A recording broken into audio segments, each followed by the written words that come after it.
à l'aéroport et à la gare. Ouais. C'était juste un moment de rencontre. C'est vraiment Vous voyez, là, ça fait pareil. Ah oui, c'est pareil. Il suffit de quelques valises et... Ben ouais. Bonne journée. Vous aussi.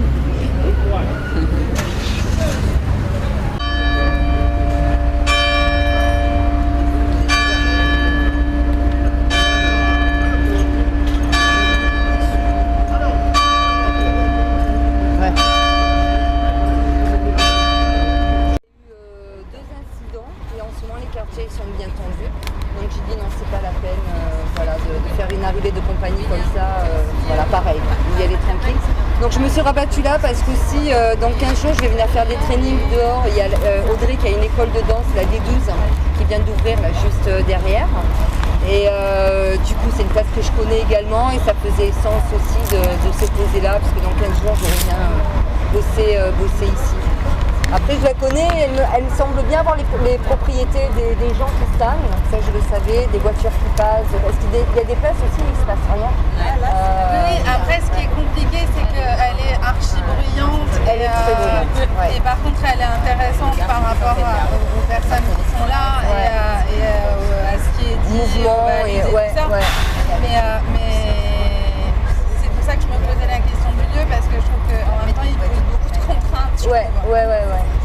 Ben, ça fait partie, à la fois, je me dis, dans les étapes de travail, de le tester. Là, pour le coup, je connais bien, c'est vrai, le public d'ici.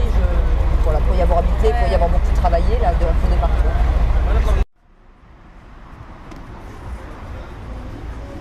J'ai écrit mon identité à la face du vent. Et j'ai oublié d'écrire mon nom.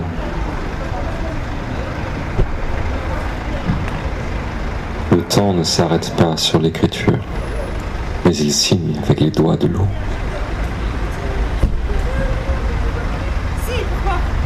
Les arbres de mon village sont poèmes.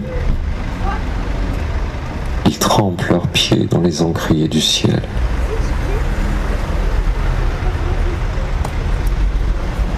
Se fatigue le vent.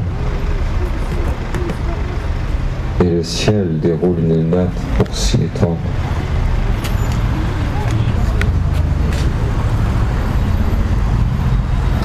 La mémoire est ton ultime demeure, mais tu ne peux l'y habiter qu'avec un corps devenu lui-même mémoire.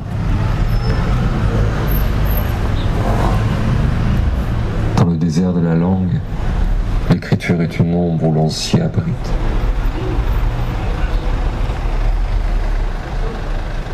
Le plus beau tombeau pour un poète, c'est le vide de ses mots.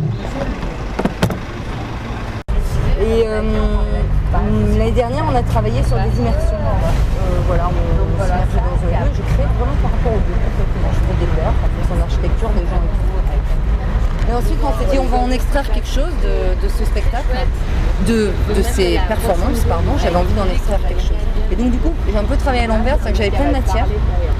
Les valises étaient venues en extérieur, j'avais mis de la terre, j'avais mis des éléments dedans, j'avais cherché des choses comme ça, sur la trace, l'origine, l'histoire des gens, en fait. Et par contre, j'avais plein de matière, mais j'avais pas le sens. C'est la première fois où je travaillais un peu dans ce sens-là.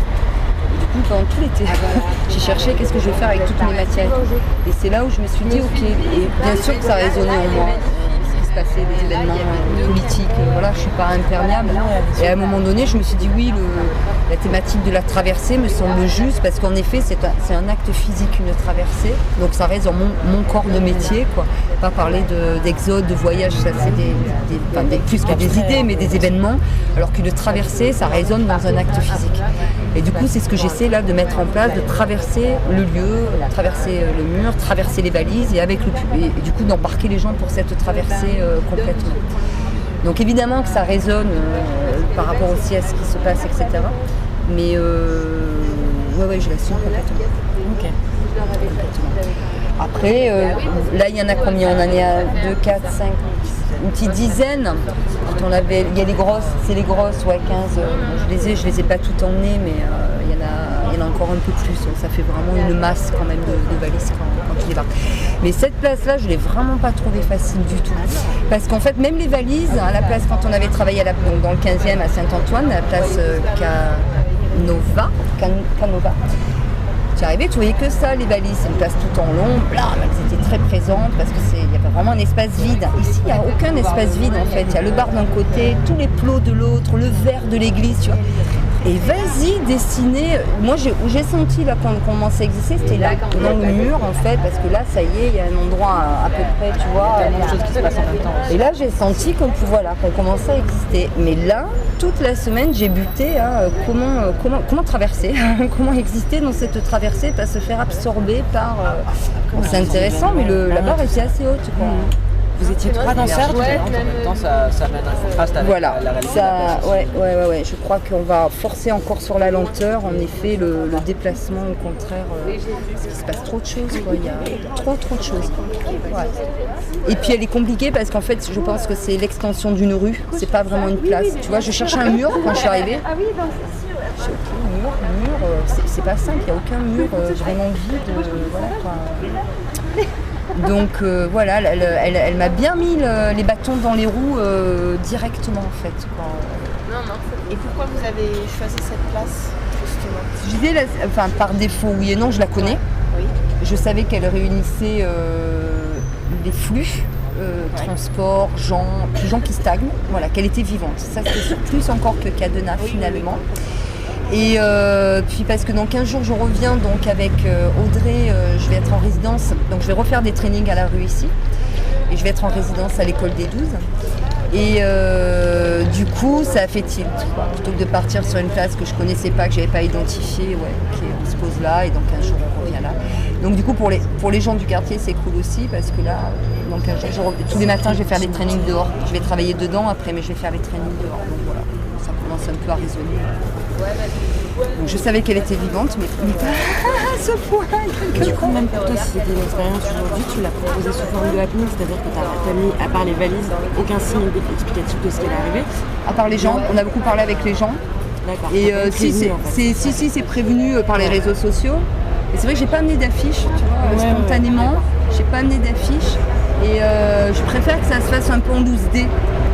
Parce que ici aussi, les gens qui sont pas de milieu, je pense culturel de manière générale, présentation de travail, ça veut rien dire. Tous ils me disent vous allez faire le spectacle à 18h. Oui, bien sûr.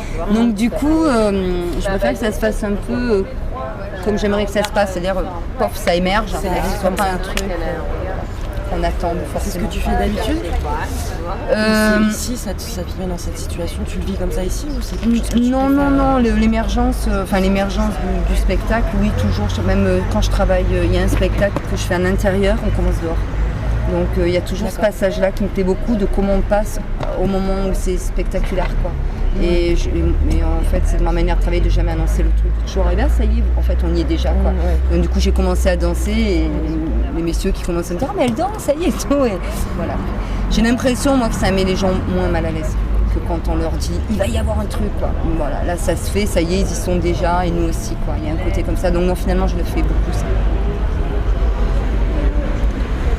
Il n'y a que sur l'eau, on a une vraie entrée spectaculaire, quand même, elle est bien spectaculaire. Avec les valises là, dans le noir et tout, il y a un spectacle où ça commence vraiment très spectaculaire, mais le reste... Toujours avec des valises?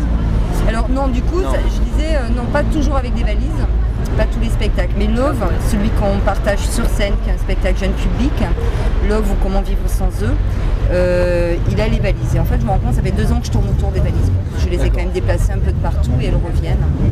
Je pense pour la dernière fois. Mais c'est vrai que du coup, mon travail de dehors et mon travail de dedans... Pourquoi depuis 2 ans les valises? C'est parti. C'est parti de quoi? C'est parti. En fait, c'est vrai, mais c'est même pas Love. C'est parti que quand j'ai fait les tout premiers ploufs, c'est des travaux en immersion. C'est-à-dire je m'immerge dans un lieu pendant un certain temps et je fais une création in situ. C'était en 2013 quand il y avait la capitale européenne.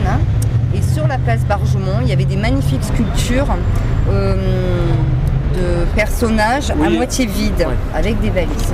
Et donc je m'étais dit, je vais faire une correspondance. Donc les valises sont nées là. J'ai débarqué avec des valises parce qu'il y avait ces personnages. Et après j'ai commencé à travailler avec.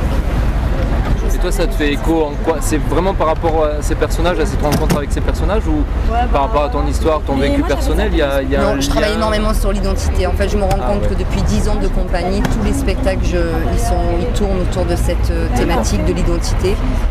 par différents bouts. Mais du coup, voilà, je pense que ça tourne plus autour de ça. Plus que de l'exode, etc. Je pense plus que c'est autour de l'identité. C'est à midi ou Bah, c'est chouette finalement, l'interview elle s'est faite là. Voilà. En fait, elle a posé des super questions, plein de questions. Nickel. J'ai l'impression qu'elle bossait pour moi ou avec moi. C'est ça.